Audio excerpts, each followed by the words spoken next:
Mitt Romney now says he misspoke the other day when he said he really wasn't concerned about poor people because there's a safety net. If it needs some tweaking, they can fix it. Do you accept that from him?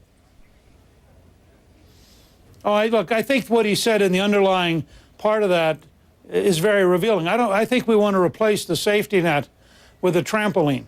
We want to have policies. Jack Kemp and I used to work on policies to help the poor become middle class, to help people get out of poverty. I'm not comfortable saying, oh, well, at least they have a safety net. I think that we ought to be, in fact, my campaign is based on paychecks, not food stamps. So I want people to have a chance to leave welfare, leave unemployment, leave poverty behind, and live a better life. And I thought that, while I'm sure he didn't mean the exact comment about not caring about the poor, I think his underlying rationale, which is they have a safety net, we don't have to worry about them, is wrong. Leaving Americans trapped in a safety net is not pursuing happiness. It's not their creator endowed right. We should have an aggressive conservative position that we can do better than liberals at helping people rise and helping them have jobs. I just wanted you to clarify the whole George Soros comments, the billionaire, the liberal billionaire. You've been suggesting that quoting Soros, there's not much of a difference between Romney and President Obama. But you believe there is a significant difference, I assume, right? Well, I think if you go to Newt.org, you'll see a fascinating George Soros videotape where we take Soros sitting in Davos with all the other big guys, talking to a European reporter saying, you know, there really isn't much difference between Romney and Obama. We don't care which of them wins because they'll bring different people with the same policies.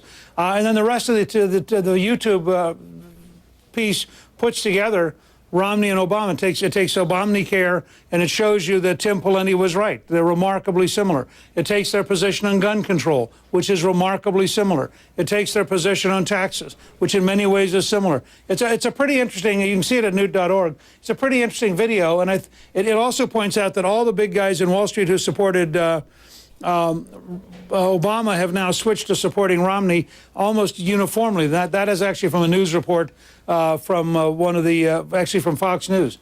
So it's interesting to look at this developing. And what I've said to audiences is we need a conservative alternative to the Soros-approved candidates. And I think that's part of why we're doing better and better. Our fundraising has been up since Florida, frankly, as people look at the race and they look at Romney's record and they look at things like his recent mistakes and they think, gee, is this a guy I really want to send to Washington?